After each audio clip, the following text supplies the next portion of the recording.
Hi, Mystery Recapped here. Today, I'm going to explain a comedy horror movie called Rubber. Spoilers ahead. Watch out and take care. The movie starts off in a desolate California desert where a group of spectators gather to watch a film. A police car soon arrives at the scene and destroys all the chairs used as props. Sheriff Chad then gets out of the car, takes a glass of water from his associate, and begins explaining the idea of the film. He starts by saying that many moments in cinema occur without any reason, giving examples of movies like Romeo and Juliet, The Pianist, and JFK. He explains that all great films contain an important element called a no reason, because life itself is filled without any reason. The sheriff then pours his water on the ground, emphasizing the act to be of no reason. It's making me have to pee though, so it's got some sort of power. After he drives off, an accountant distributes binoculars to everyone and then departs on a bicycle. The spectators begin observing the distant landscape through their binoculars, eagerly awaiting the start of the film. At first, they see nothing but the barren Californian desert, causing one of them to comment if it's an old silent film. But suddenly, a woman spots a dump area and sees something moving. She then eagerly suggests her friends look that way too. The scene shifts to the garbage, where a car tire named Robert suddenly comes to life. Initially, it learns to stand upright and then figures out how to roll. It then encounters a plastic water bottle and hesitates for a while before rolling over it. Next, it sees a spider and casually crushes it to death. But when it comes across a glass beer bottle, it is unable to crush it by rolling over it. Frustrated, Robert vibrates intensely and uses psychokinetic powers to shatter the bottle. This excites the spectators, and they are now fully invested in this film. In the following scene, Robert starts to tread down the desert and make its way to the town. On the way, it encounters a tin can and uses its same psychokinetic power to make it explode. Following this, it continues its journey and eventually takes rest under a tree as night falls. The audience also falls asleep in the open air as they anticipate another day of watching the tire perform magic tricks. The next morning, Robert wakes up and starts its day by drinking water from a nearby pond. Just as it finishes, it is startled to see a rabbit nearby. It then starts to vibrate violently and unleashes its psychokinetic power. As Robert concentrates on the rabbit, the animal suddenly explodes into pieces. What's up, Doc?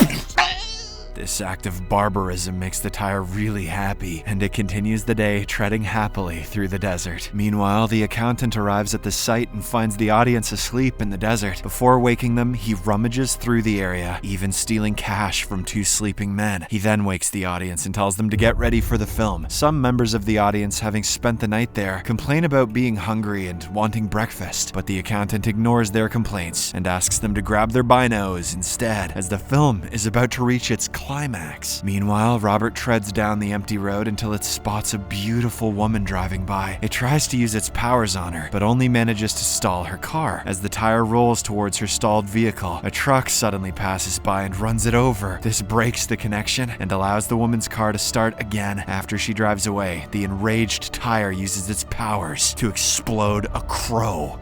It then follows the truck to a gas station where the driver is trying to call someone through the payphone. Shortly after, the driver decides to resume his journey, only to be stopped by a mysterious standing tire. Robert soon begins to shake violently and concentrates on the truck driver. It lets out all of his energy, causing the man's head to explode into several pieces. The spectators who are watching this film enjoy the gruesome scene, as they believe it is all staged. After taking his revenge, Robert comes across a nearby desert town where it finds the beautiful woman again. She parks her car on the roadside and checks into a motel. Robert then watches her shower through an open door before she locks the door shut. Following this, the tire makes itself comfortable in the room next to hers. It watches the TV shows like a human and changes the channels using its powers before eventually falling asleep on the bed. The spectators continue to watch the unfolding events, believing all of them to be part of the film. Later, we learn that the accountant who is behind this film is also staying at the same motel. As he cleans his shoes, we see a live turkey beside him. Just then, he receives a call from someone whom he addresses as Master. The Master gives him some orders, and the accountant promises to follow them the next morning. Next, he opens his briefcase full of weapons and retrieves two sharp knives to prepare the turkey. In the morning, the motel maid enters the room where Robert is staying. She notices muddy tire tracks on the bed sheet and wonders what kind of weirdo would bring a tire into the room. She then discovers Robert in the shower and throws it out, thinking the guest guessed might have pulled a prank on her, but this only enrages the tire, and it retaliates by blowing up her head. Shortly after, the motel owner's son notices Robert coming back to life and locking itself inside the room. This freaks him out, so he quickly tells his dad about it. However, the latter doesn't believe him and thinks he's bluffing. Or stoned. Stupid kid, always stoned. The boy is then sent to get pizzas instead of disturbing his dad. He paddles down the road on his bicycle just as the police arrive to investigate the maid's murder. Meanwhile, the accountant arrives at the site and wakes up the spectators by offering them the cooked turkey. Having not eaten for the past 2 days, they quickly devour the food. However, a man in a wheelchair is unable to join in due to his condition. The scene then shifts to the road, where the motel owner's son arrives with pizzas. He stops in front of a dead crow, the same one Robert had blown up the other day. He picks up the carcass and places it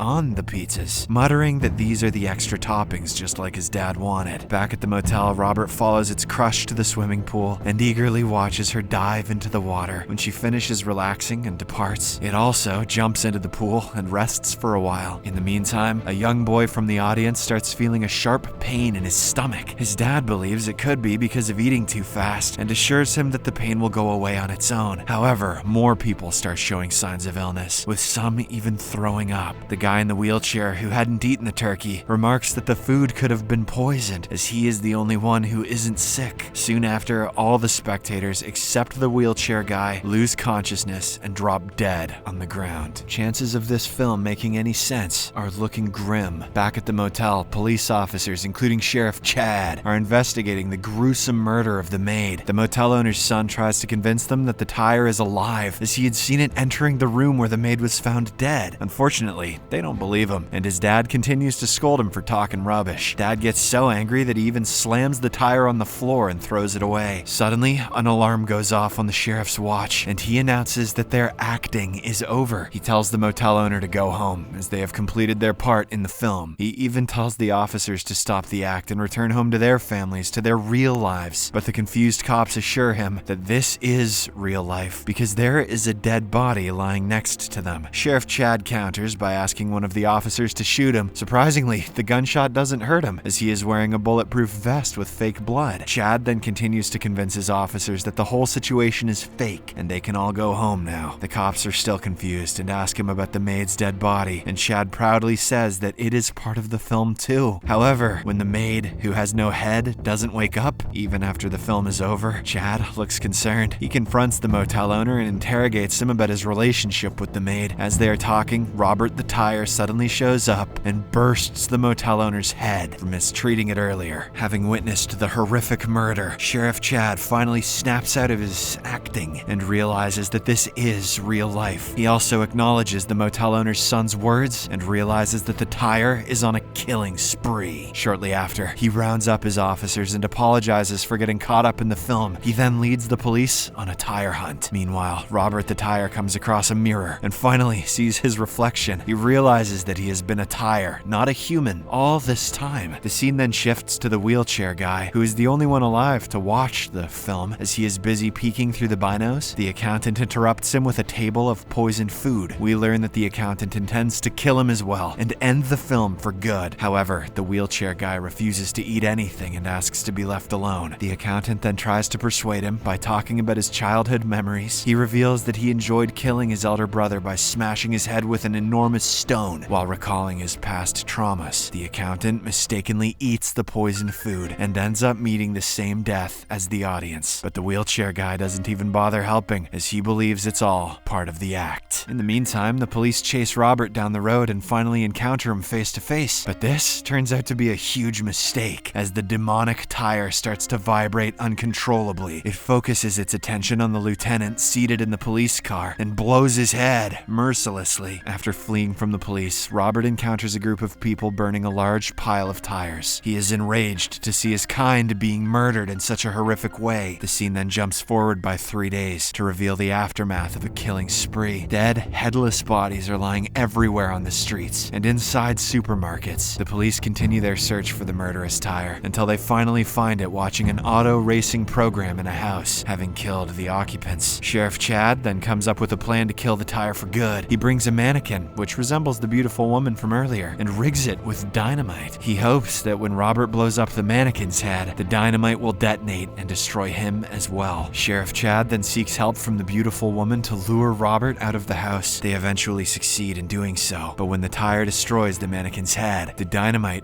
fails to explode. This enrages the sheriff so much that he decides to take the matter into his own hands. He enters the house and kills Robert with his shotgun, then gives the tire to the wheelchair guy, who had been eagerly awaiting the ending of the film. Just as the sheriff and other police officers leave the scene, a tricycle emerges from the house. The wheelchair guy realizes that Robert is just reincarnated and begs him for mercy. He assures the tricycle that he's just a spectator and not one of the characters in the film. However, the tricycle ignores his pleas and kills him anyway, blowing not only his head, but the whole body into several pieces. This signifies that Robert has become more powerful and fierce. The film comes to an end as the tricycle rolls down the road and resurrects an army of tires on its way to Hollywood.